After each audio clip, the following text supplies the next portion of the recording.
Cindy, and I'm here together with Tamala, and we are together two psychics, no limits. And first of all, we would like to wish you all the best for 2019.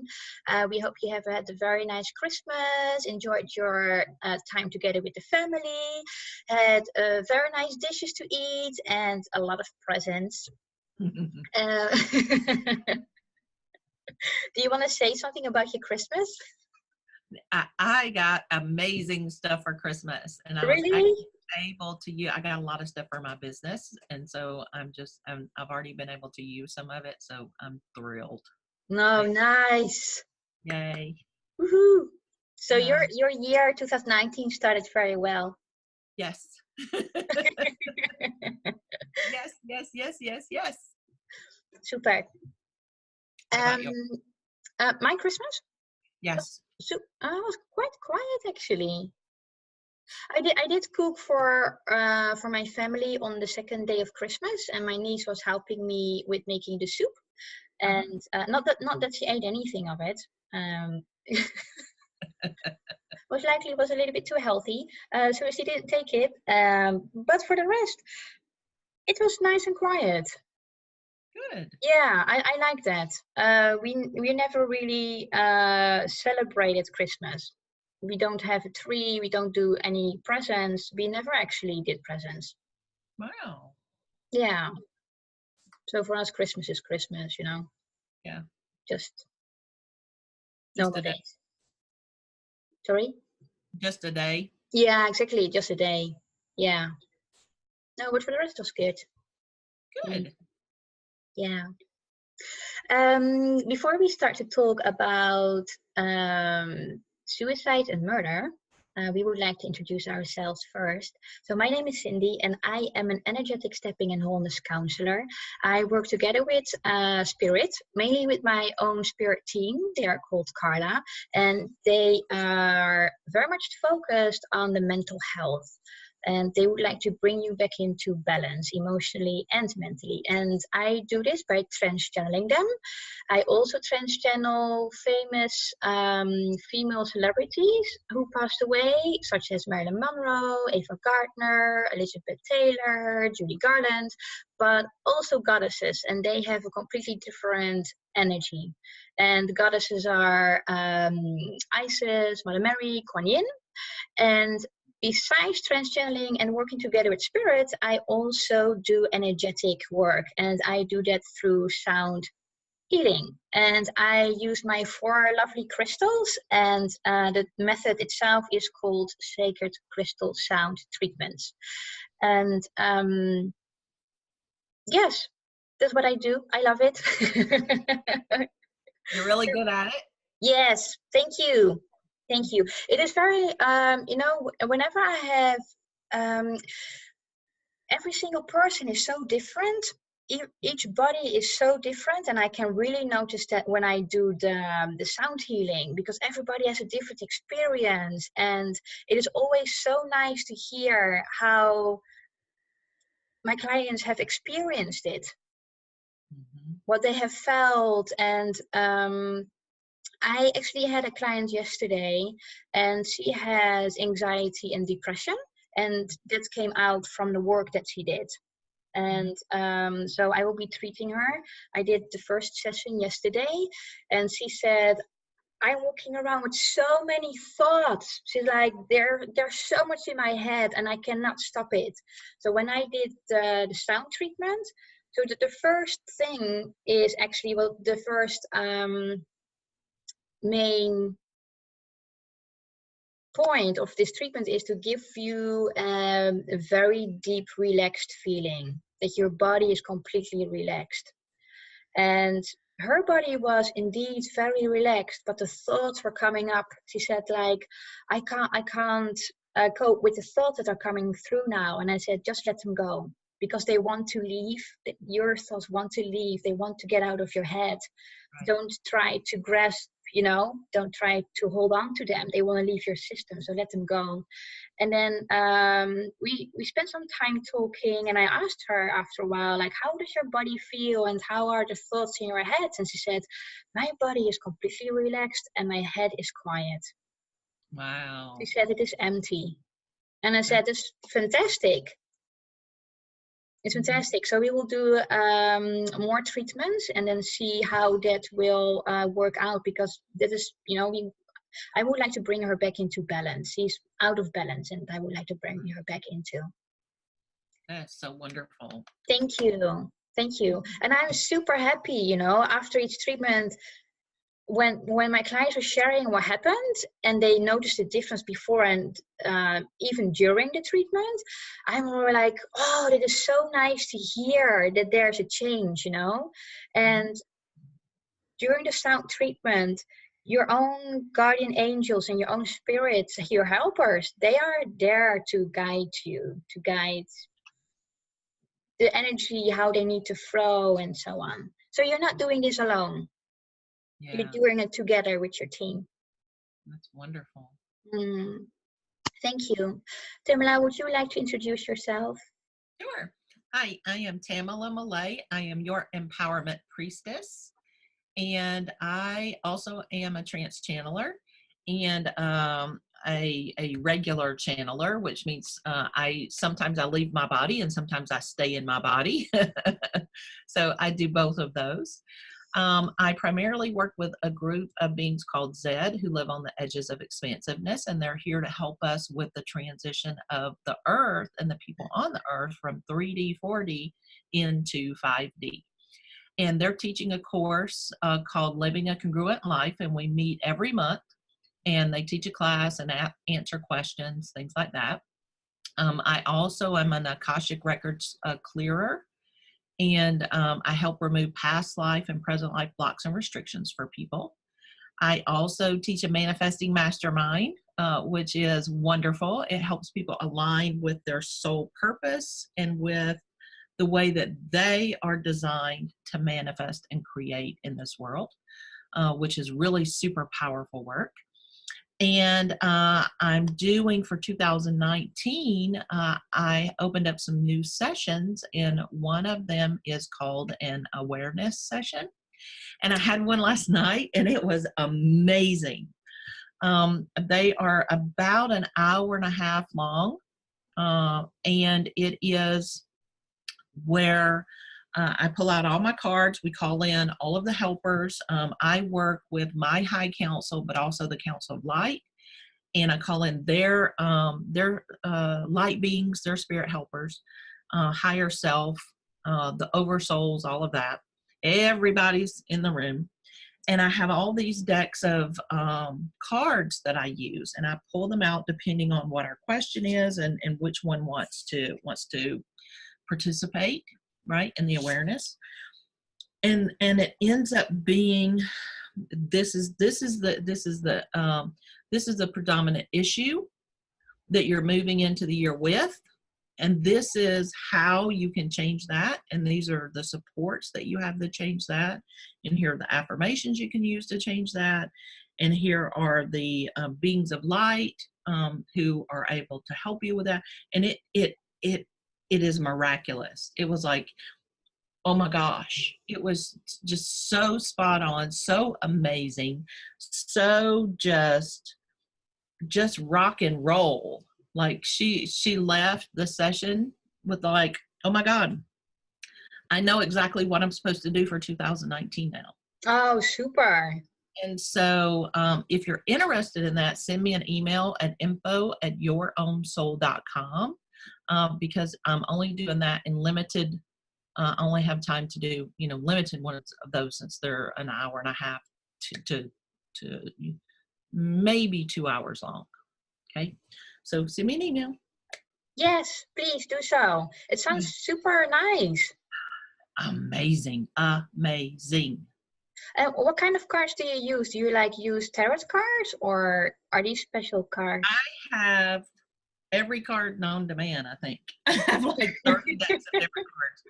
Some are tarot cards, some are gemstone cards, some are fairy cards and angel cards and Isis cards and divine feminine cards and law of attraction cards and just like anything.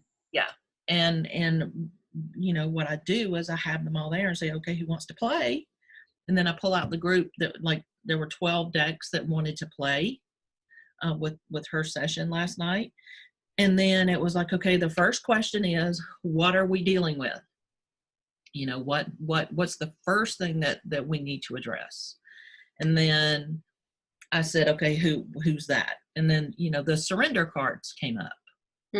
And then it was, okay. And then, shuffle the cards and ask the question, okay, what is it that we're surrendering? And it was just tons of information. That's like, okay, what's going to support her in surrendering this? Who wants to do that? And it was just amazing how everything was so supportive. Like, even though I was using 12 different decks, I don't know that I used them all. I think I used only like 8 of them. But each time I asked a question, and it was either I asked the question and then said which deck, or the deck said, I'm next. And I said, okay, what's the question? Right? But the entire spread ended up being completely synchronistic. I mean, it literally told the story of this is what you're dealing with. This is how to fix it. This is support. This is a support. These are the things to watch out for. This is the things that you can do to correct it when you get off track. I mean, it was just, it's phenomenal. Wow. It's my favorite card reading that I've ever done. Yeah. Super. I just would like to say that I'm doing the manifestation course that you are giving, and I'm super duper happy with it.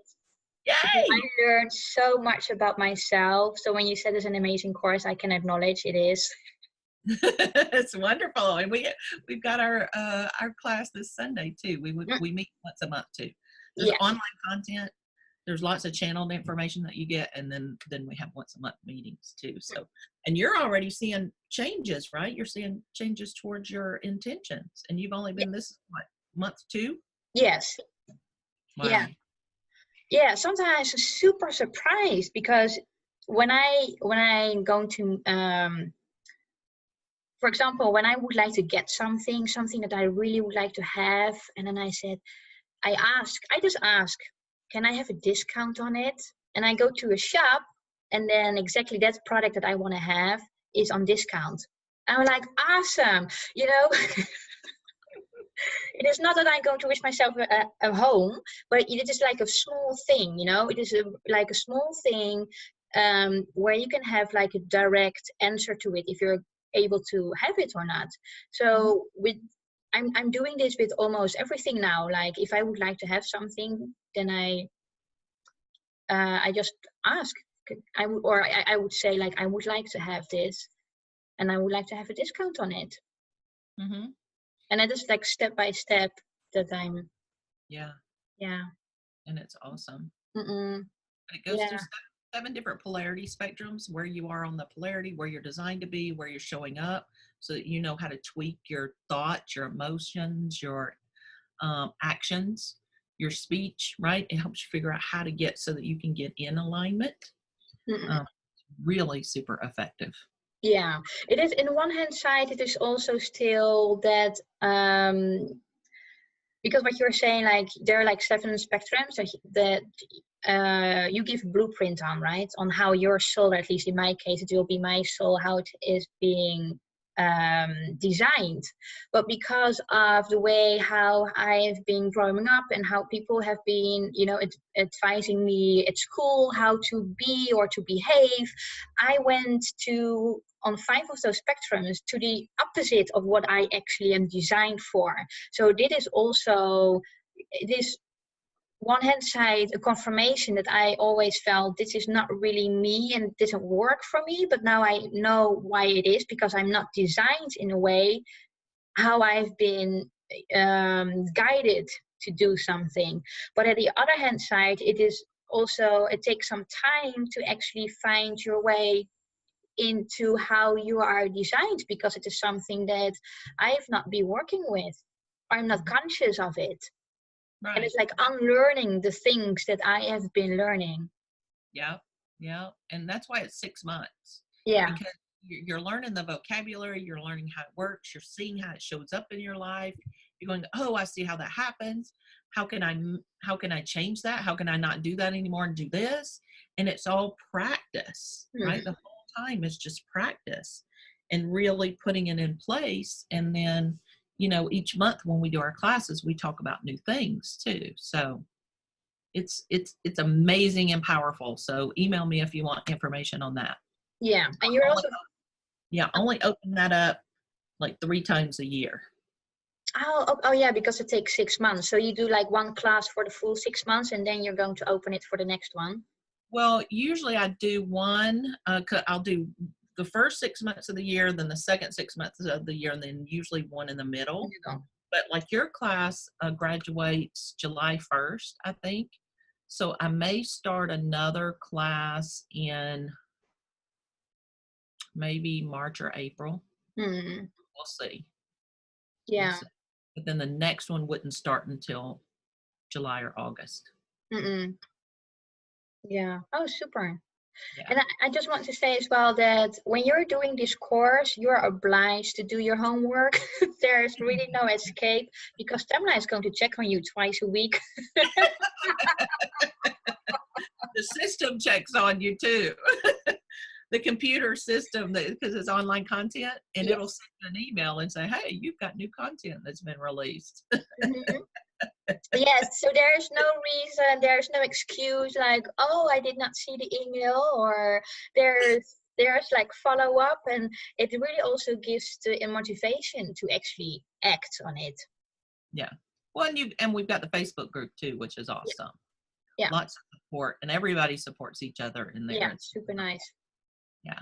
Yeah. Yay. All right. So are you ready to get into the heavy stuff? Yep. All right, you go first. Okay, so before I start, I just want to talk about a movie. It's called The Bird Box Movie. I saw it over Christmas with my sister, because my sister said, oh, I've read so many good reviews on this movie, about this movie. Do you want to watch it? And it's a movie, I think it just released a few weeks ago. And it's with Sandra Bullock. And in this movie, there is, so people on Earth, suddenly they have to deal with some kind of like a darkness, like a dark force that comes over, and it chases people in a way, as in when you look at it, you want to either commit suicide or kill somebody. And when you would like to survive, the only thing is to wear a blindfold. So you're going through life wearing a blindfold every single time when you are going outside. And I really like Sandra Bullock. She's a very good actress. Regarding the movie itself, there's not too much content. It is, I would not actually, I would not have seen the movie when my sister would not have asked, do you want to? And I was super surprised, because when I saw it, I think a few days later on a news channel, there was something mentioned about this movie, because apparently a lot of people are not implementing, but they are actually copying things from the movie into their own lives, and they put like a homemade video on internet. So there was a guy who was driving with a blindfold. There was somebody in a garden with a blindfold and was trying to look for something, and he said like, oh, I need to listen for the birds, and there was another sound, and he completely freaked out, and he just, because it is something that he did not see or hear coming. So his first reaction was like run away, but because of his blindfold, he bumped into a parked car, So for me, it was super interesting to actually see how much of a movie has influenced,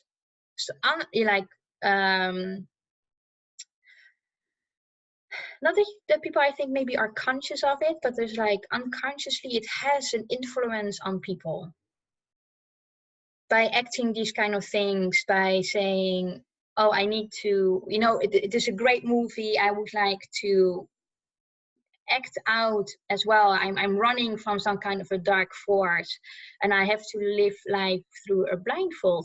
And I was amazed, because I think that even the producer of the movie had to have some kind of like a statement saying, please do not copy anything that is shown in this movie. Do not bring this into your real life. It is something unconscious. And I think that people might not realize that you're not only harming yourself when it goes wrong. So in these kind of cases, the videos, they were, I think, are all okay. But there might be a risk that you might harm yourself or somebody else. And I find the influence on these kind of movies, even when people are not conscious of it, how that impacts. You know what I mean? Yeah. Mm-hmm. And I understand now as well what Marilyn has been saying all the time when she says, what you're seeing on the screen is not real. But subconsciously or unconsciously, people are picking it up. Right. They're incorporating it into their experience. Yes.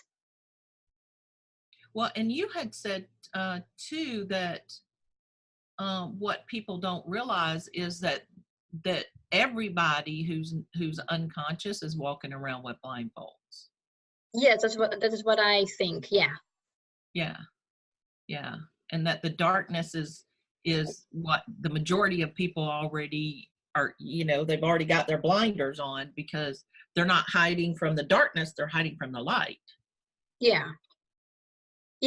And thank you for bringing it up. That you actually don't have to wear a real blindfold in front of your eyes to actually copy the movie, because we are already blindfolded. It is that your mind is not open enough to actually experience. It is also not possible, right, to experience all what is out there. But when you grow up for example, in a certain neighborhood or in a certain area, and you move out of that neighborhood into a new neighborhood, you might be surprised, saying like, oh my gosh, I did not know that it existed. Or, oh my gosh, the people here are so different. So in that way, you can also say it is some kind of blindfold that you had in the first area or the neighborhood that you were living in. Right. And then in that kind of perspective, it is for me that I translate it to myself as in, we are already blindfolded because we already, we are up in our minds. We are not in our hearts. Mm-hmm. We are judging. We are trying to convince ourselves for something it is not true, or we're teaching stuff that is completely out of alignment with who we are. It is based on old truth, or so for me, that I was surprised in that sense that this movie had such an impact on people. And on the other hand side, I was like, we are already blindfolded, so why do you want to wear a real blindfold in front of your eyes? Exactly. But it is the unconscious part, right? People are not conscious of that we are actually walking around with a blindfold. Yeah. And that's the sad part, right? It's the blind putting on blindfolds. Yeah. And you cannot, that is also one thing that I actually would like to say. We cannot be mad about people who actually make those home videos because they are not aware. Right. We cannot, we can all shake our heads saying like, why would you, make movie or homemade food video like this? It is not safe for yourself or somebody else. But those people are not aware. They're not conscious. Yeah, I know that you have not seen it, so that's what I would like to share about the Bird Box, because before we actually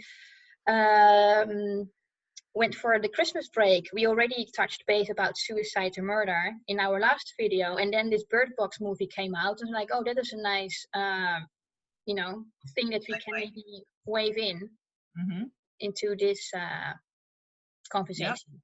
It's perfect. Yeah. Yeah, and I don't plan to see it. So No, you're not missing anything. good to know. The content wise, it is, oh, that's why I also told you after 5 minutes I was actually already bored, because the movie itself, for me, it has not, there's no content. Right. For me, it was the more interesting part, that actually people were reacting on a movie like this, and Right. incorporate things from the movie in their own lives and play it out for real because they think it is real. Yeah. Or they want to imagine that it's real. Yeah. Yeah. Yes. Escapism, escape from their life. Oh, let's escape my shitty life so I can go pretend like I have to wear a blindfold so I don't have terrible things happen. That's pretty bad. It is. That actually reminds me of, I visit my grandma. I see her maybe, well, actually, I don't really see her that often. Mm-hmm. So I visited her over Christmas, or was the 1st of Jan, doesn't really matter. I saw her and she had a hearing device. And I did not know she had two hearing devices. So I asked her, Grandma, do you have a hearing device? And it was quiet. And then she was like, What did you say? And I said, do you have a hearing device? Yeah. She said, but I only wear it in this ear. I refuse to wear it in the second ear as well. And she said, the volume in this hearing device is not so high. I prefer to put it on a low volume. And then I asked her, why did you choose to put it on a low volume and refuse to wear the second hearing device? And then she said, well, one of my friends who also had a hearing device but refused to wear both, she said, she did it out of the reason, whatever I do not hear, I cannot be responsible for. So I just, at that moment, my jaw just dropped and I just wanted to slam my head on the table. And I said to my grandma, that is a very easy way out. Yeah. Well. Not wanting to hear what what is being said. It is very easy what you're saying, like escape. Yep. I don't hear it, so it's not my responsibility. Yeah. Well, and that's a lot of what the people on our planet have been doing for ages. It's not my job, not my responsibility. Somebody else is to blame for it. Yep. Poor me, I'm pitiful. Everybody should take care of me, right? Yep. None of those things are empowered. Mm-mm. They're a total abdication of our own empowerment and our own personal responsibility and personal accountability for taking care of our own situations and for creating the kind of life we want to have. Mm-mm. If it's always somebody else's fault or it's always somebody else's blessing, where's your own power in that? You don't have any. Yeah. And these are also like the third dimensional reactions. It is like that you actually react on an action, or you act on a reaction. Blaming somebody else, not wanting to hear what's being said, not wanting to see what is actually in front of your eyes. And this is all what we are actually here for, at least as what I think. Because we are shifting to a new dimension. We have already started a new paradigm. It is not longer possible anymore to say, well, it is you whose fault.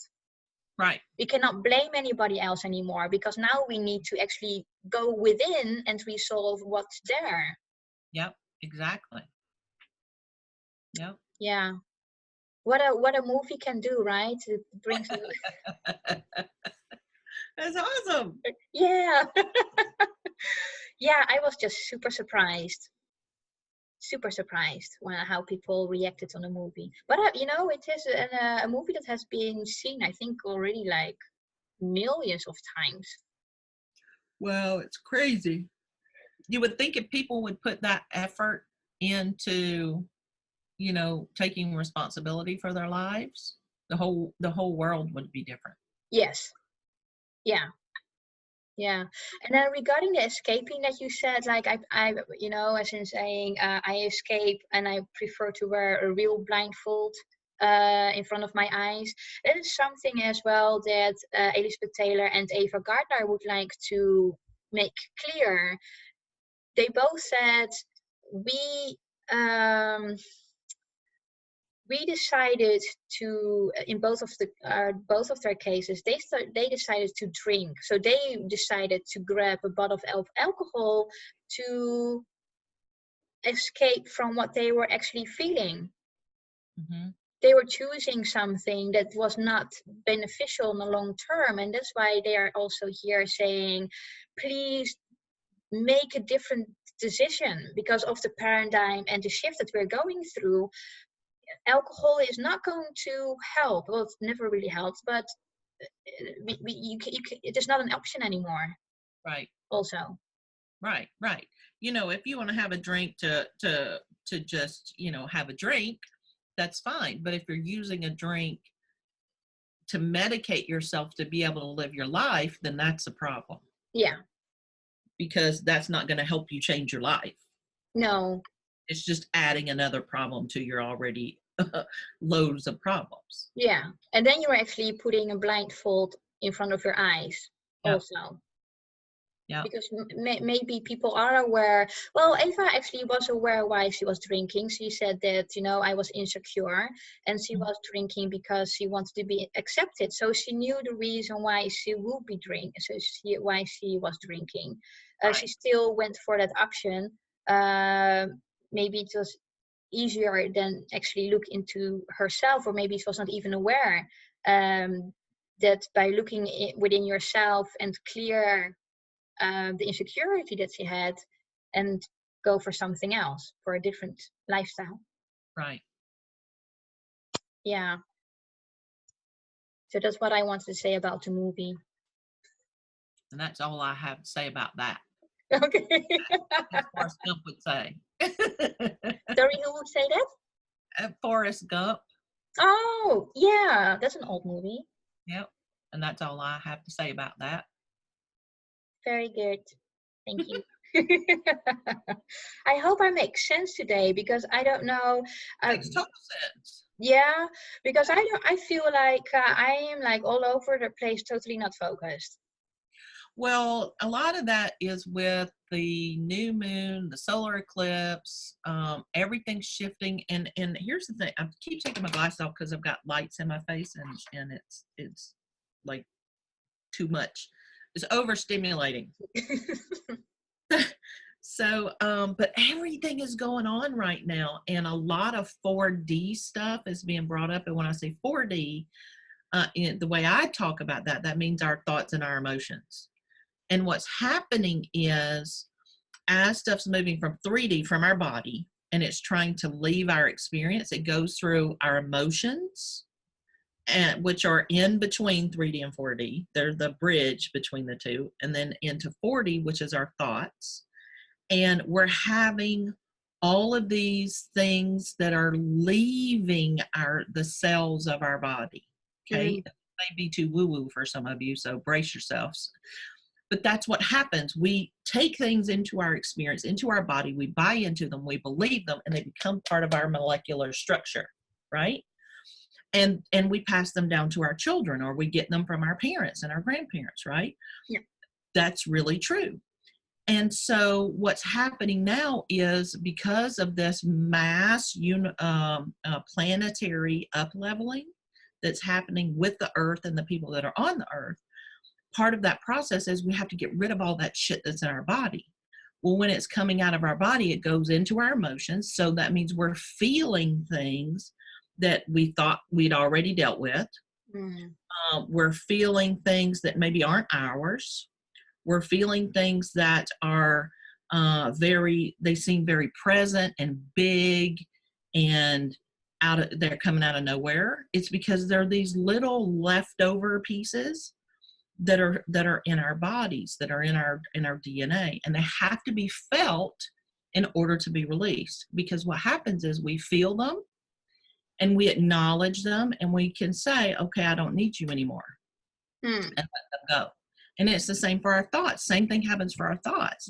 I've been, last night I slept okay, but the 2 nights before that, I literally was awake all night, tossing and turning in my bed, arguing with people about integrity.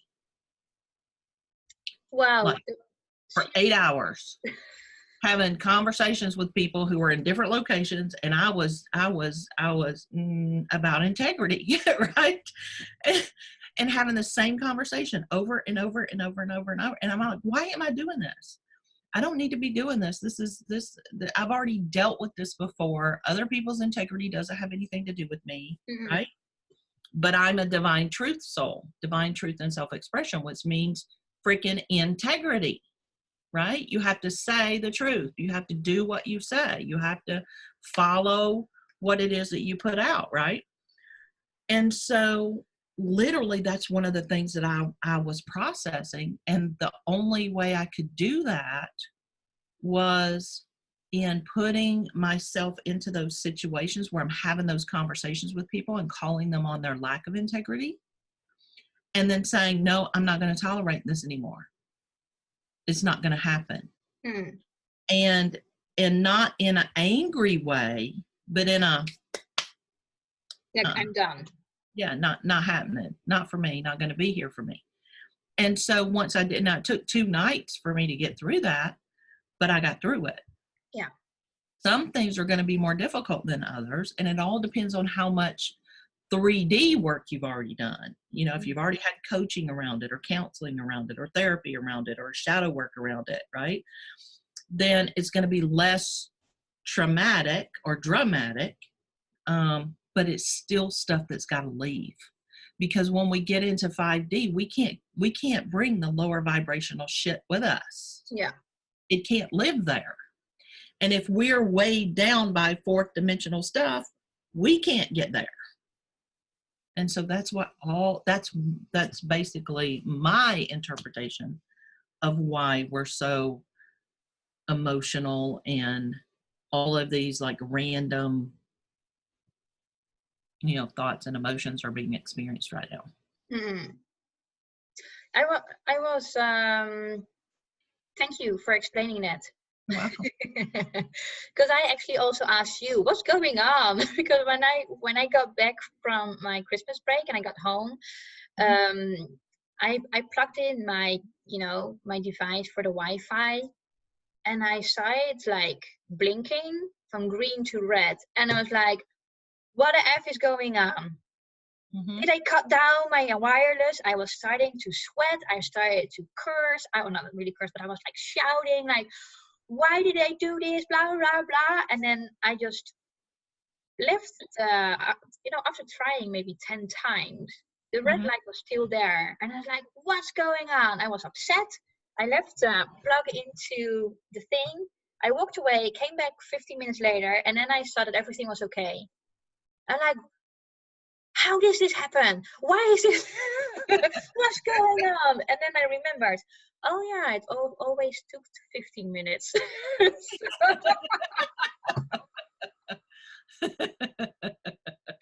So my first reaction was being upset. What did I do? So I was blaming somebody else, right? Right. Blaming somebody else. I was upset. I was like, what's going on? I was starting to sweat. I was angry. And then afterwards, like, oh yeah, I just have to wait. Yeah, I forgot that.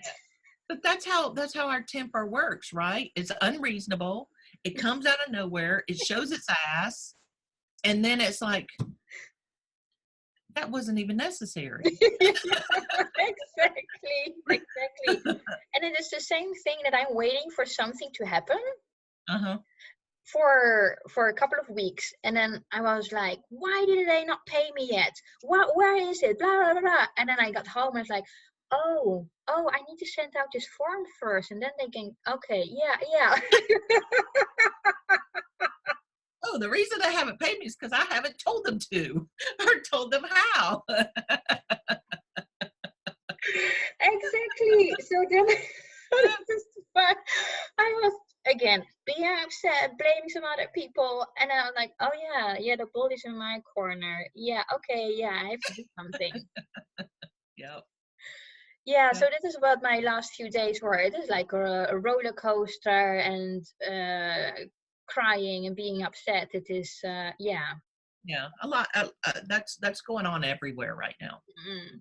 Yeah. But you know, when you're not aware of what is going on, at Mm-hmm. least in my case, I was like, what the fuck is going on right now? Mm-hmm. Why is this happening? Yeah, and then I ask you, and then you give me an explanation. Mm-hmm. Yeah. Ask me, folks. Don't ask me, folks.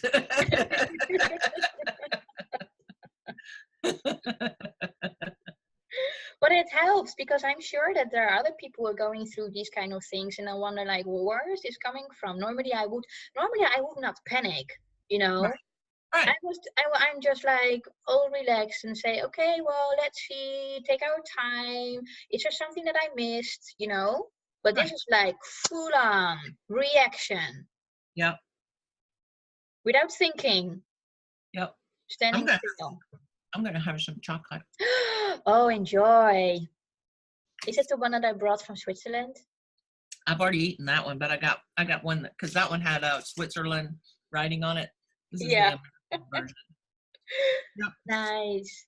So Enjoy, enjoy. Okay, then let's go to the topics that we would like to discuss, suicide and murder. Because last time I mentioned to you that when I was younger, I had like those suicidal thoughts, and you did not have those, right? right. No, I would have erred more on the side of murdering people as opposed to suicide. Yeah. Mm. Mm-mm. Yeah, I just want to say that when I was, I have to think, I think around 11, 12, I thought like, you know what? I do everything wrong, apparently. I Mm, do everything wrong. mm, People are quite harsh. They're not polite. They're lying. mm-hmm. They physically or they mentally, you know, are abusing. What am I here for? Is this really life? It was for me just too hard. Wow. I just could not comprehend why people were that cold. And they just project everything on you. It's like, bam, here you go. And, you know, as being an empath, it comes to you with a Yep. bigger size, you know.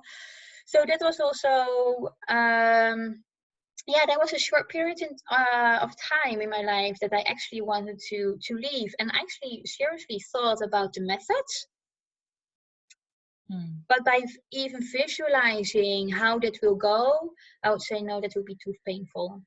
Or like, no, that is not, no, that is too scary. Or no, that is also not going to work out. So all those options for me got less and less and less. That make me upset because I just want to leave without any pain.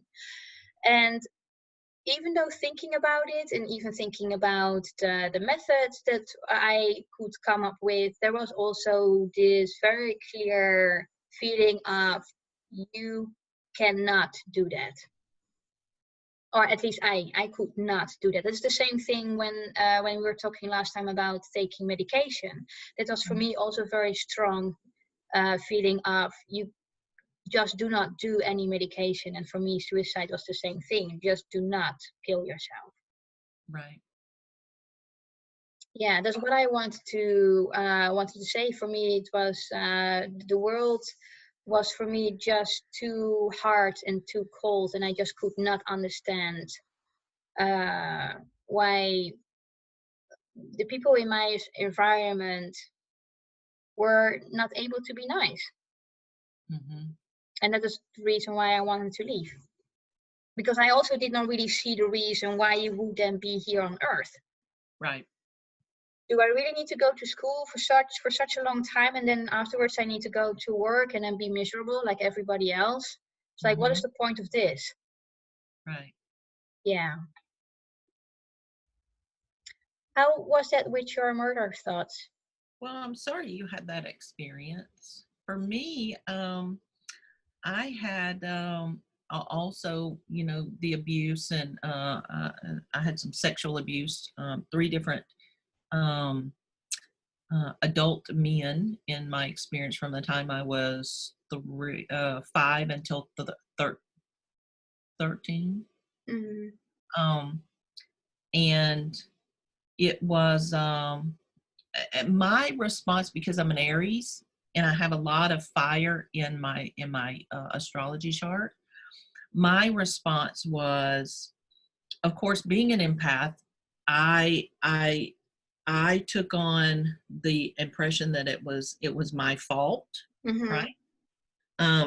But also in that, what my warrior would come back as, well, whether it's my fault or not, I'm a child and you're an adult and you should fucking know better, right? And it was that kind of thing, because I internalized a lot of the emotions and the thoughts and the beliefs. But my response to that was always, oh yeah, well, here's the mirror, here's your responsibility, here's your part in this, right? Mm. Just kind of as an adult, even as a spiritual guide, that's the medicine that I bring. That's what I bring in. And I didn't realize as a child that that's what I did too. But my thoughts were, if you're going to be evil and hateful, you just need to leave. You just need to not be here, because we don't need hateful people here on earth, right? And so it wasn't like I ever dreamed about killing anybody or anything like that. But I would, that saying, "You're dead to me." Mm-hmm. That was true for me. People would just be dead to me. You don't exist. You're dead. Done. Wow. Cut you out, right? Mm. And literally, they would be dead to me. And I had no remorse about it. I had no attachment to them, because they had done these inappropriate things. They wouldn't take responsibility. They wouldn't be accountable for them. And when I get to the done place, it was done. They're dead to me. Now, I did have a marriage, and once where my ex-husband was mentally and emotionally abusive and physically abusive, and he hit me. And he was a lot bigger than I was, and I know what I'll do. I've had a gun. I've been threatened with a gun before. I know what I will do.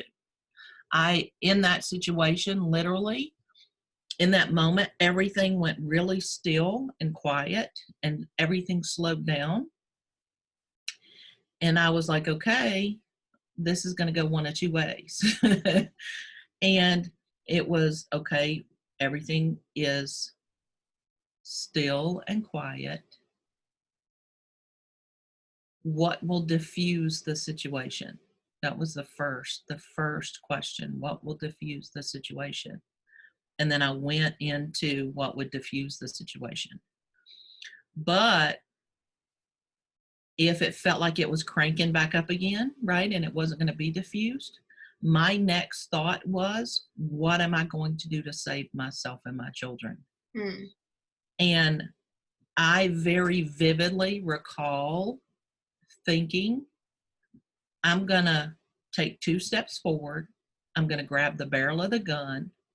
I'm going to turn it around and take it out of his hands, and I'm going to shoot him 3 times. Boom, boom, boom. I very vividly recall having that actual thought in that slow motion thing.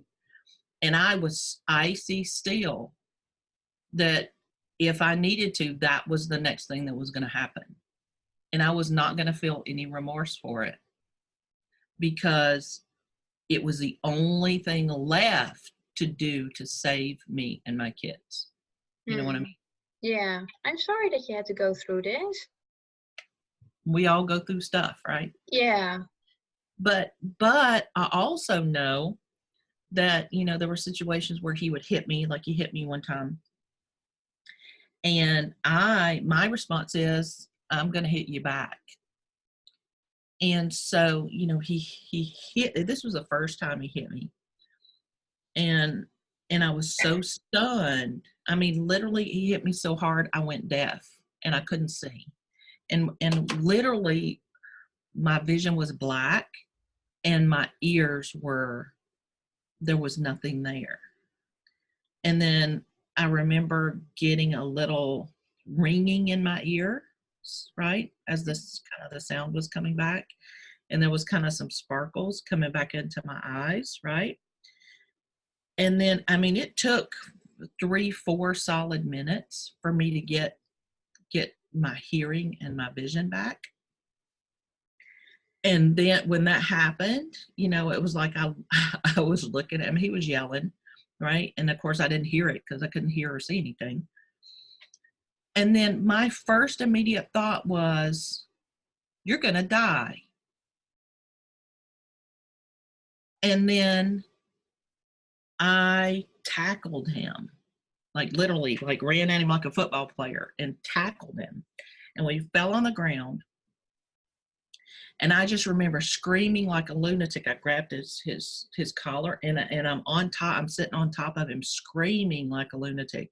You will not hit me. You will not hit me, right? And, you know, of course, he's punching at me and he hits me like in the chin or whatever. And I just reach over and I'm trying to hit him, right? Trying to hit him back and you know, like give back. And as I'm doing that, I just hear my soul saying, this is not what you want to do. And the whole time I'm thinking, I just have to save us. And it's like, don't make me have to be this person because it's not who I want to be. Does that make sense? Mm-hmm. But I will if you make me. And so I think that was a big thing for me because I mean, in that moment, I literally was having an out-of-body experience. At the same time, I was having an in-body experience. At the same time, I was having a rage experience. At the same time, I was having a totally lost my shit experience and a totally present experience all at the same time. It was like a fractured experience and all of them were happening simultaneously. And I was very clear that all of them were happening and I was present with all of them. It was the strangest thing I've ever experienced. But I'm not afraid of being hurt. I'm not afraid of people, you know, threatening me because I know what I'll do in that situation. I'm very clear. It's not a fear for me. You know, I'll try to diffuse the situation. If I can't, I will kill you. And I don't feel bad about it because you're trying to kill me. And that's the way it works, right? That's karma. Mm-hmm. And it's interesting is that's karma. You make a choice to kill somebody else. The consequence of that is you potentially are the one that's killed. Yeah. Right? Makes total sense. The laws are even designed that way here. You do have the ability to defend yourself and kill someone in self-defense if that's truly what it was, right? And that's what it would be for me. Now, I'm not a kind of person that would ever hurt anybody else. Mm-hmm. But if you hurt me first and you make me believe that I'm going to die, then my animal instinct comes out. And that's totally what it is. It's 100% survival instinct. Yeah. And I have enough past lives where I've had to be a warrior or a knight or a priestess or, you know, a burned as a witch, you know, all of these things of where I've had to defend myself, that I will defend myself. It's not even negotiable. It will happen. Mm-hmm. And so it's interesting. Once I had that fractured experience in that moment, it changed everything about me because up until that moment, I was afraid of everything. I was afraid of heights. I was afraid of sickness. I was afraid of diseases or injuries. I was afraid of, my husband being mad at me. I was afraid of talking too much or being judged or all of I was afraid of everything. And when I had that split, and I realized in this moment, I don't want to be this person. I don't want to be this angry person. I don't want to be this abused person. I don't want to be this rage-filled person. I don't want to be this defensive person. I don't want to be this person. But if you make me, I will. I can. It totally shifted everything about my heart. It was like I settled into my body in that moment. And I don't know that that makes any sense. But it was like, now I still had to deal with an abusive husband, and there was a lot of fear around that. But I also knew that if it came to it, I would not be the one wadded up in the corner crying, begging for my life. There's nothing wrong with that. I just knew that wasn't going to be me. If I was going to die, I was going to take him with me. You know what I mean? Yes. Yeah. And and even thinking about it now, it's just like it's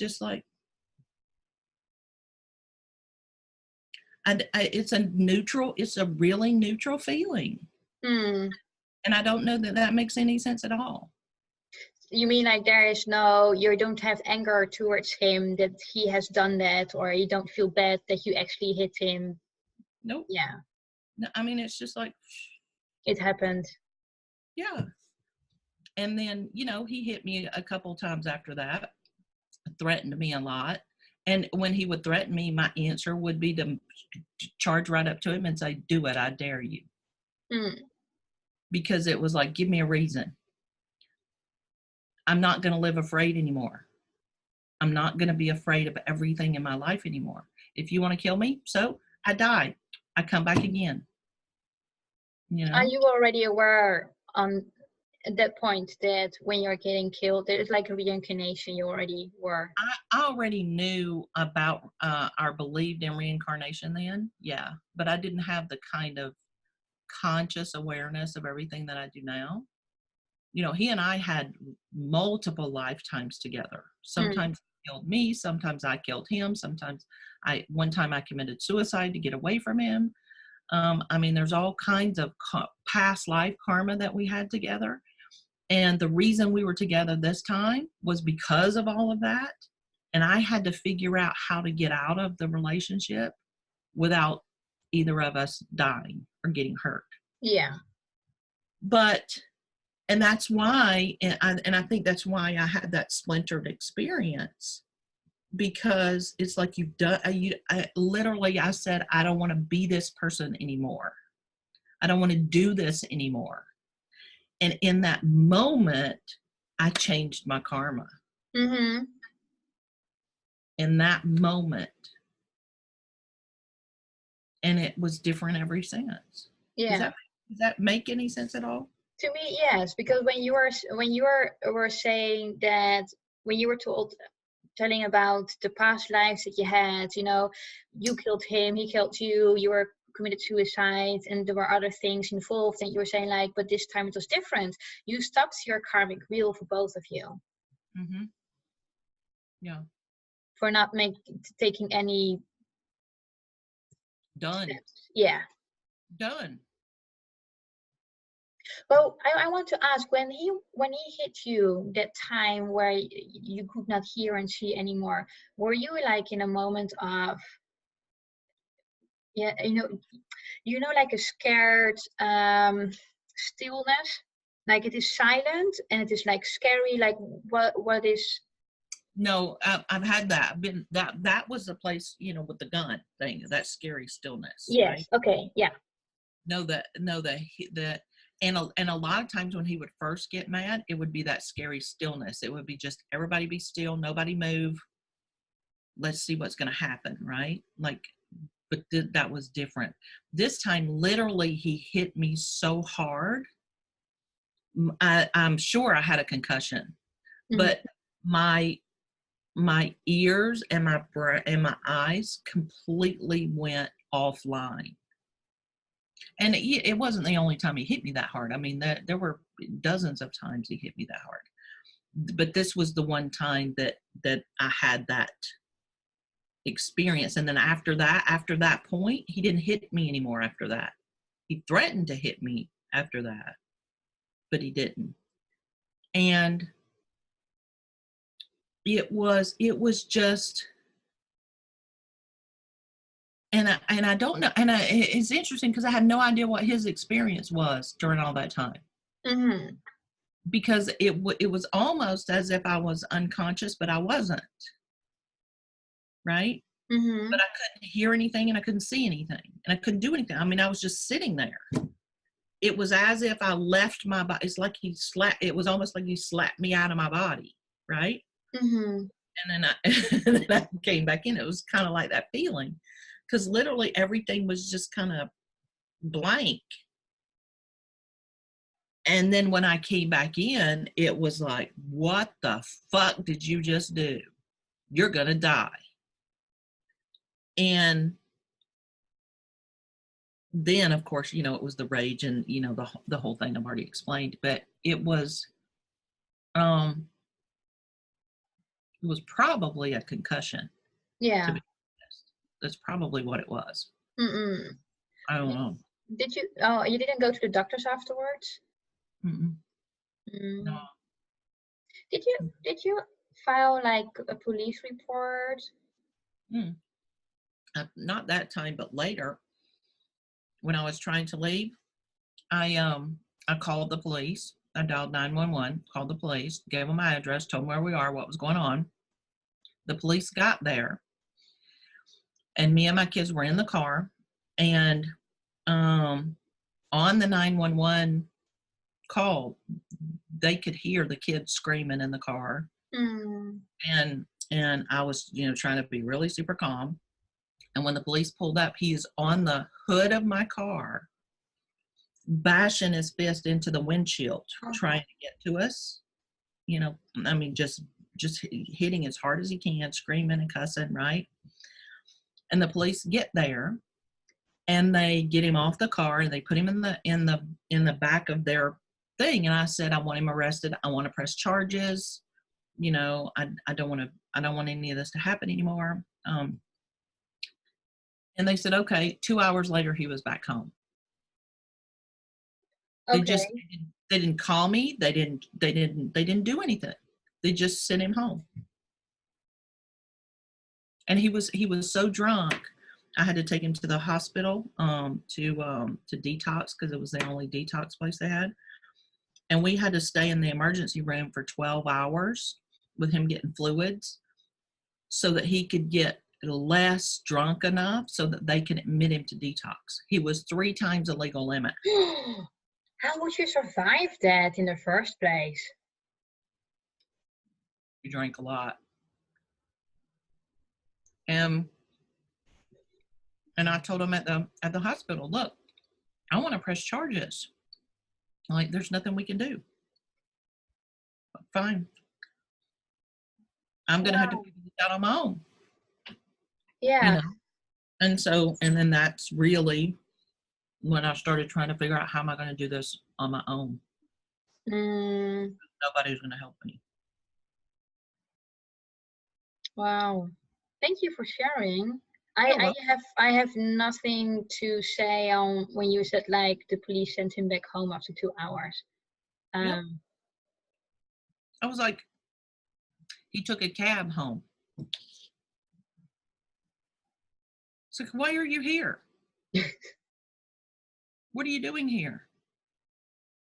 And he was like, oh, well, the neighbors called the cops on me. That was a silly thing. Let's not worry. Like, he completely had no recall of what had happened.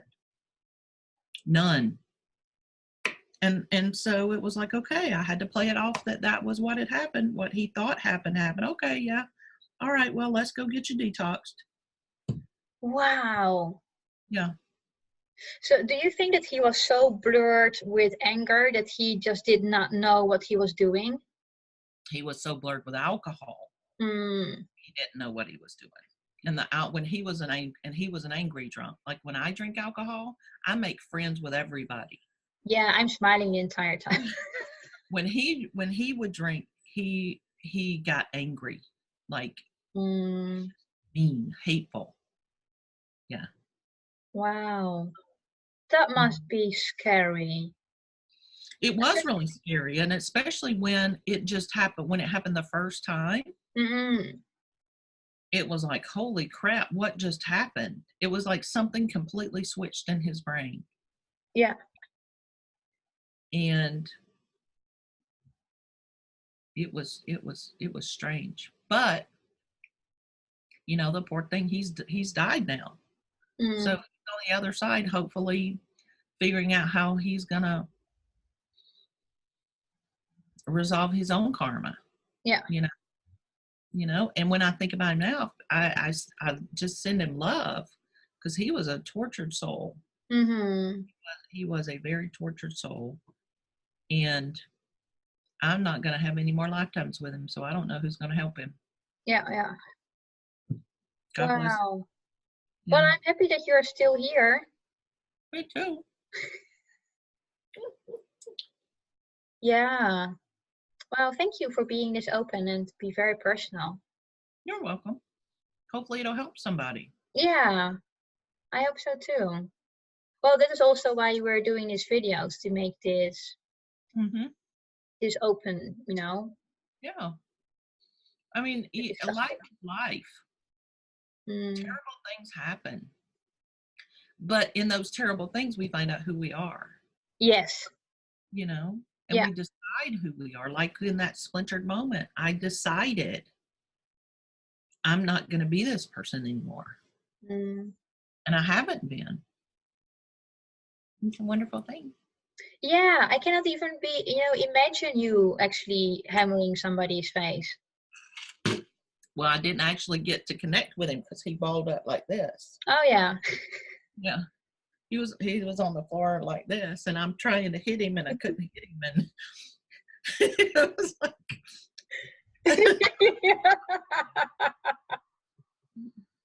You were like, remove your hands. you will not hit me anymore. Mm-mm. Yeah. Wow. I think it is also very difficult when when you have children because you're not even you're not trying to survive for yourself but also for your children. Hmm. Yeah. And I used to be so gullible, and I still am sometimes. But it was like there were things that he would do that never occurred to me that people would do. What do you mean? Like he wanted to yell at my son, and I was telling him he was not going to yell at my son over this particular thing, that he was overreacting and all of that stuff. He shoved me out the front door and locked the door, and then went in my son's bedroom to talk to him. I was horrified. I've never felt such fear in my whole life. So I ran around the house and pressed my ear against my son's window, and I picked up a rock and I was listening. And if it was going to get ugly, I was going to break the window and climb in through the window. Hmm. But it didn't. He tended to be more dramatic if I was present for whatever reason. But if it was just him and the kids, he would be bossy with them and he would be strict with them, but he wouldn't be abusive. Hmm. I mean, Yeah. and so it was about 7 years of total terror for me. That's a long time. A long time. Yeah. Hmm. So when you said like he was more bossy to your children, but he had a different attitude when you were at home, do you think that even only your presence alone in a home would trigger something within to be I more think it was aggressive? their karma. Yeah, I think it was all that past life karma. It was toxic. Yeah. Yeah, I mean, it was just total there's not even another word for it. It was just completely toxic. But it didn't start out that way. It started out with rainbows and sunshine, Yeah. you know? In the Mm-mm. first few years, it was rainbows and sunshine. And then his grandma died and something switched in his head and it just went to hell after that. Mm-mm. Wow. I cannot imagine. Yeah, it was terrible. Yeah. It was a living hell. Mm-mm. I tried to protect my kids from most of it. They just knew, that he was a, grumpy, terrible person, Yeah. angry, bossy, restrictive person who was an alcoholic. Um, but they didn't know the fear that I felt because I didn't let them know. I was always strong when I was around them. Mm-mm. Oh, bless them. Yeah. But I didn't sleep for the last 3 years I was there. I mean, literally, I didn't sleep at all Yeah. because I was terrified of what he would do while I was sleeping. Yeah. Hmm. Did you not sleep in a different room? No, we slept. No, hell no. I needed to know what he was doing. Oh, okay. So you were like keeping an eye on him to see what his next move would be. Yeah. And most of the time when he drank, he would drink and stay up all night, which Mm. I had to stay up all night, and then take the kids to school, and then work full time, and then deal with him. Wow, you must have been exhausted. I was, but I was also younger and about 100 pounds lighter, and and I smoked cigarettes all the time. So Mm. smoked cigarettes and drank Coca-Cola. That was my life. So caffeine and nicotine kept me alive for 3 years. Wow. Hmm. Mm. Are you aware that when you were together with him, that you knew other people who would be in the same situation with like an abusive partner? Mm-mm. No, we were. It got down to where there was nobody else in our life but him. Mm. Like he ran everybody off. Because I was when I had those thoughts of wanting to leave this earth plane, I was thinking about the people around me, and I actually noticed that I had a lot of people. At least I know a few people who either wanted to commit suicide or actually did it. And I actually started with one of my neighbors. He was a single man. I think he might have been mid-50s. He looked like 80 because he was smoking, he was drinking, he was losing his teeth, and we always found needles in our garden.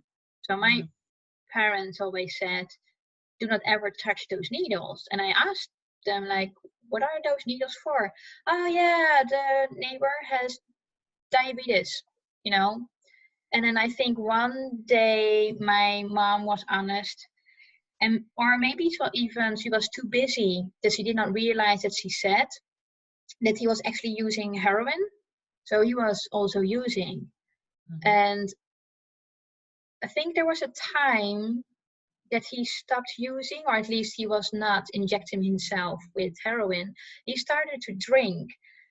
And I have seen him a couple of times standing outside peeing his pants. He was literally peeing outside. Mm. And he would get into the car and drive off. Wow. And sometimes my father was in time to actually go outside and say, what are you thinking where you're going to? Or he would come back after an hour or so. He would park the car, and then my father would go outside and say, where have you been? Do you think it's a good idea to drive around when you drank so much? But apparently he did that because he was just hoping that he would drive into a tree. He wanted to commit suicide, and that's why he drank so much and get behind the wheel, and was just hoping that there will be a moment that he would either drive off the road or he would hit a tree or whatever. And every single time when he got home, he was just disappointed. Mm-hmm. And there has been, when I was 10 maybe. I was 10 and there was a mother, one of the classmates who wanted to commit suicide, but she survived. And that was although I had this neighbor, her mother was for me the very first time that I actually got conscious of people wanting to commit suicide. Mm-hmm. And there has been like more and more people, who wanted to leave. There has been like former colleagues.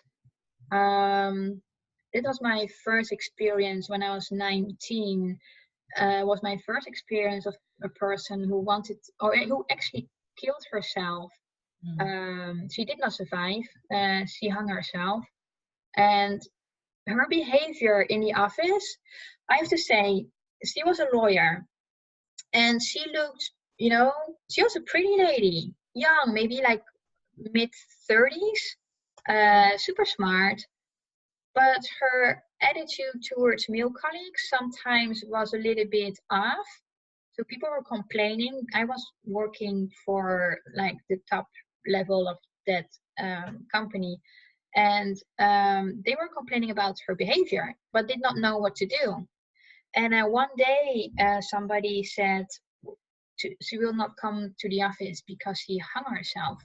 And then we learned that the way how she grew up was that she was always being compared to her brother. She was a lawyer, but her brother was a surgeon. So her parents were always saying, look at your brother. He has a marvelous career. Look at your brother. He makes more money than you. Look at your brother. So she was always being compared to somebody else.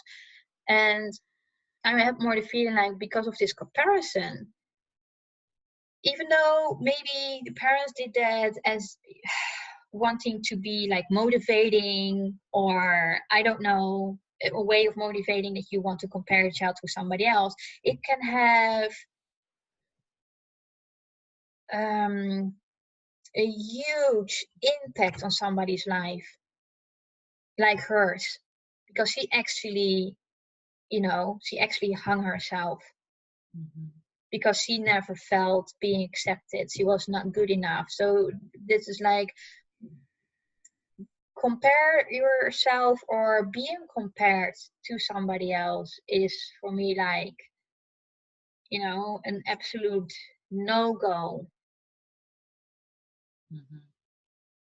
Yeah, so go ahead. No, I was just going to say, I'm sorry she had that experience. Yeah. But, a lot of people do. And some people take it and bury those emotions and lash out at people. And some people do their shadow work and try to get over it. And some people just leave. Yeah. Yeah. There was actually even a family member. It was, I think I was maybe 16. Was I maybe like 16? There was a family member who killed himself. And the reason was for him was because he felt that he was not good enough. So he had those, thoughts about himself, never being good enough. And that was for him a reason to go. Yeah, I had a favorite cousin who did that too. He was an adult, but it was the same thing. He hung himself because he didn't think he was good enough. Yeah. He was married with children. I'm sorry. Yeah. All of it's tragic. Yeah. Yeah. And you hear a lot about when people are committing suicide, it's like the easy way out. But we never know how the person actually felt when they were doing it, what the reasons were, because these are all different kind of reasons why people are doing it. Right. And it's for them, it is valid. Right. because for them there was no other way out, because they were, it is not that they were happy people and saying like, okay, one day let me Right. let me do this. There's a whole thing behind it. They have been maybe like dragging around, this is what you're saying, Mm-hmm. those feelings about themselves, that they made Yeah. them do it. Well, and it is. It's like it's like it's the only option left. Mm. You know, and it's in Zed. I did a channeling on suicide a couple months ago, and Yeah. Zed talked about that. And their big thing about it was they wanted people to understand that people who committed suicide didn't go to hell. Mm. You know, that there is no hell. Earth is hell. Exactly, we're already in it. Yeah. And that it's just the person is disconnected. They're disconnected from themselves. They're disconnected from their heart. They're disconnected from God, from source, from the universe, from love. And that is what it is they're disconnected. They're separated from their own divinity, and they're separated from their own power. Mm-mm. And that the way to help that is for them to connect to their higher self, to connect to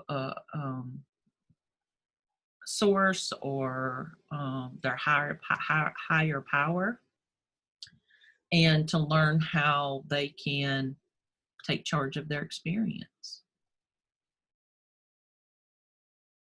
Mm-mm. Because Wow. almost all suicide comes from a feeling of being a victim and being powerless. Mm. Very few people do it as an act of power, but some do. Some do use it as an act of power. What do you mean as an act of power? As in, like, I will show you what I can do, like in that kind of sense? Mm-hmm. Yeah. To punish someone else. Mm. Yeah. That does happen too. And all that does is create more karma. So next time they're in a body, they got to deal with the karma they created about that. Yeah. So we don't suggest it. you're No. just creating misery again. Mm. You think you're miserable now? Well, if you don't resolve it, you're going to have to come back and do it again.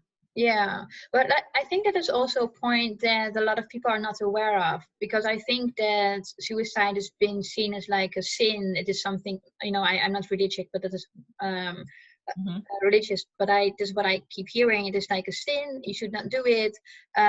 You will go to hell, and it is an easy way out. Thinking that that will be the solution to your problems, without being aware actually that the problems will not go away. You will just get them back again in the next life.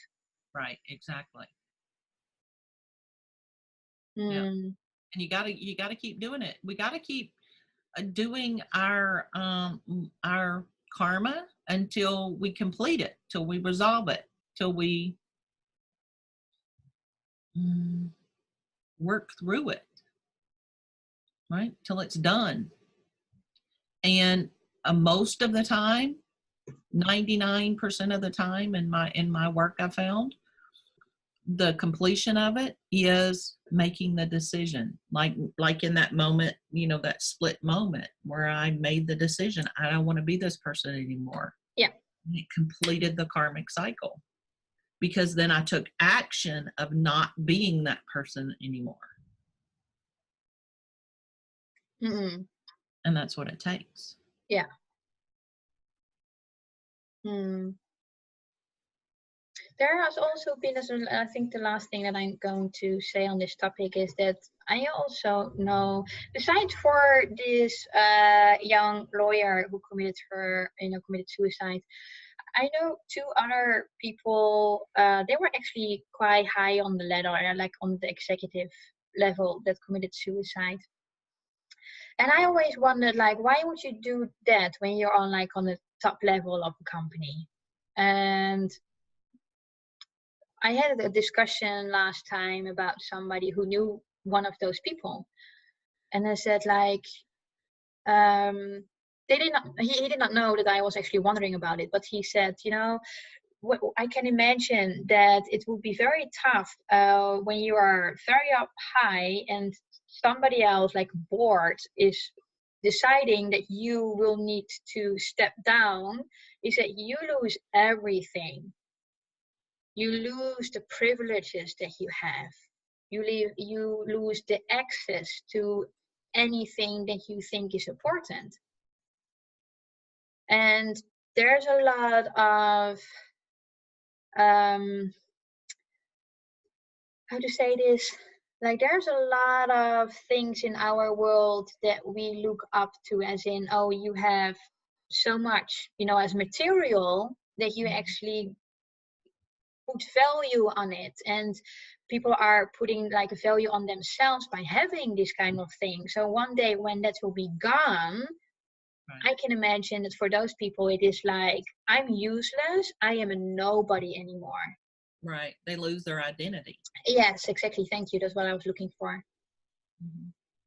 Yeah. And it is very hard for, for the outsiders to understand why a person have done it. And it is also actually not really important for us to understand why a person has done it. But I just want to say, with giving these kind of examples, there are different reasons for every single person who has done it. Mm-hmm. Just creating the awareness, or like the understanding of why a person would do it. And it's for every single person is the same thing, or something different, I mean. Yeah, it is different. It's going to be as different as there are people who do it. Yeah. But also, they could make a different choice. Mm-hmm. And that's what we encourage. Yes. Making a different choice. Yeah. Like you did. Yeah. You went through all the options and you're like, nope, nope, nope, nope, nope. I guess I got to stay. Exactly. I was like, no, that sounds painful. No, that takes too long. What if somebody finds me in the meantime that I'm going to do it? So these are all things, that I was actually like analyzing the options. Mm-hmm. And I was crossing them out one by one by one. And I was like, well, there's nothing left. So then I'm going to stay. Yeah, and that...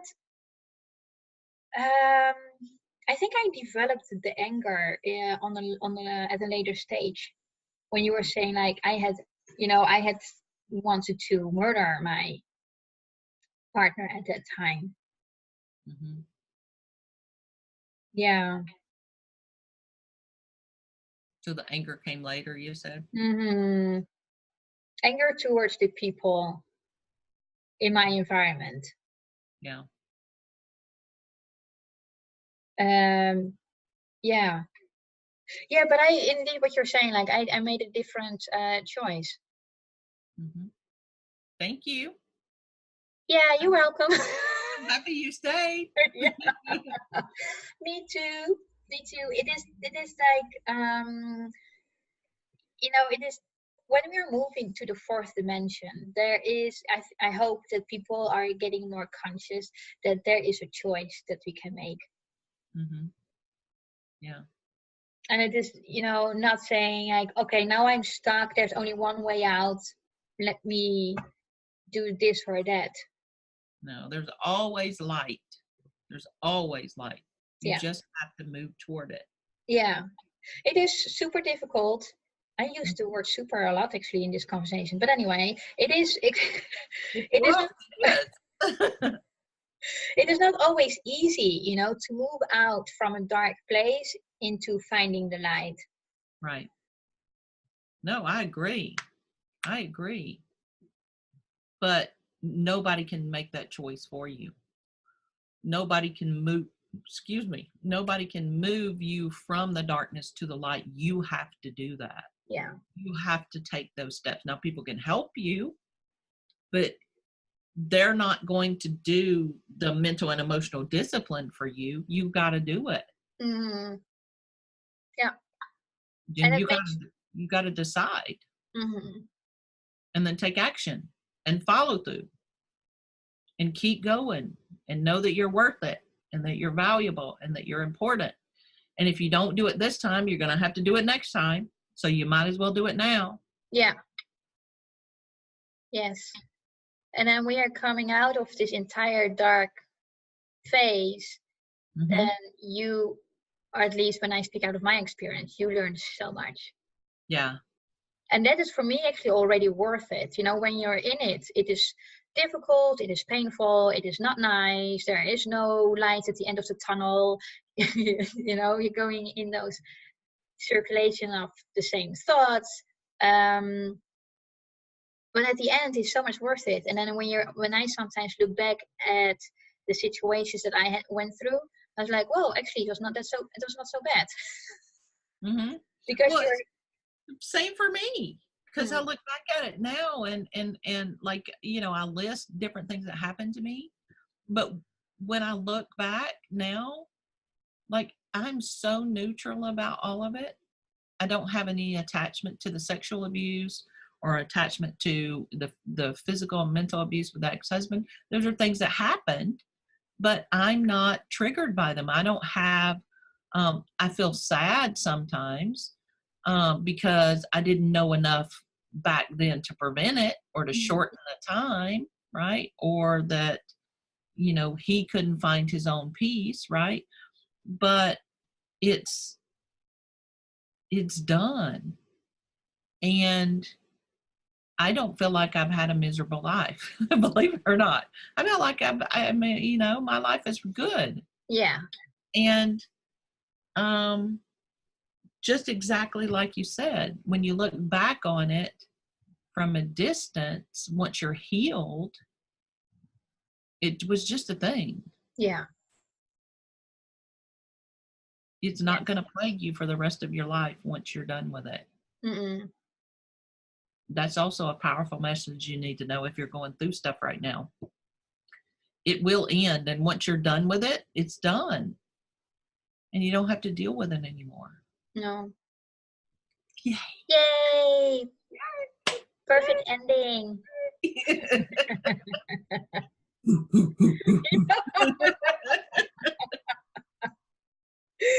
You know, there's something else that just came up. Like when you will be like in a dark phase and you come out of it and you are in the light, when you are looking back at it as well, it is for me, it was not only like, well, that was actually not so bad.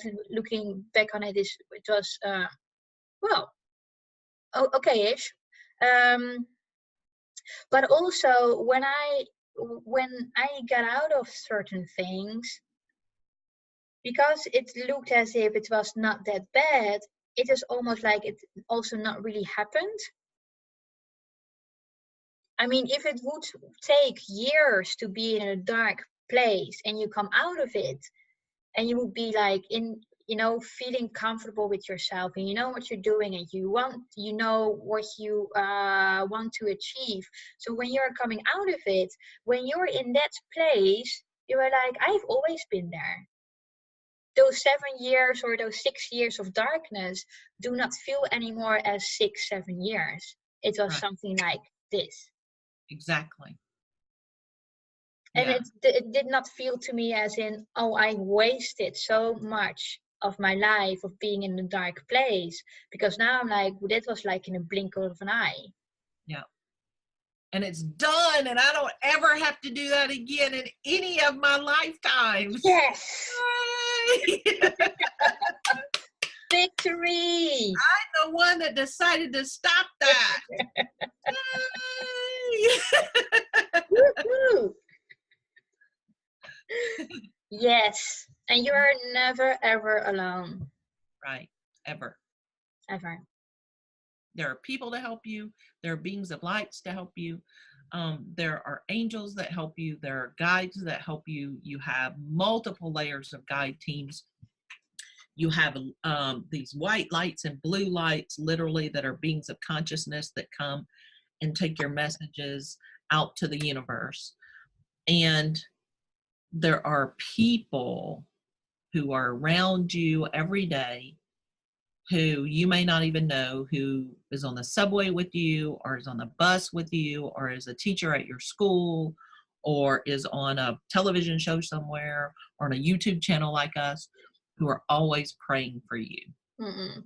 And what we pray for is that you find, or what I pray for, is that you find the light that is inside you, and that you allow it to blossom and bloom, because that's who you are. All the rest of this stuff is not you. It's a distraction from you. It is a way to keep you blindfolded so that you don't see who you are, and you are the light. Period. All the rest is bullshit. Thank you. You Do you want to say anything else? You want to wrap up? Okay. So if you want to reach Cindy, you can check out her website at channelingcarla.com, and you can send her an email at info@channelingcarla.com. And if you want to contact me, you can check out my website at yourownsoul.com. And you can send me an email at info@yourownsoul.com. And also you can post comments down below on the YouTube page, or post in the comments on our Facebook page. And please share this out. Subscribe to our channels, like our pages, follow our pages, and share this with anybody that you think could benefit, because it is our intention to make all of the shadows be brought to light, so that everything can be talked about. There is no taboos, and that all of us are allowed to be human, but also live an empowered and wonderful life. We love you. Take care. Be blessed. Bye. And we will see you next time. See you next time.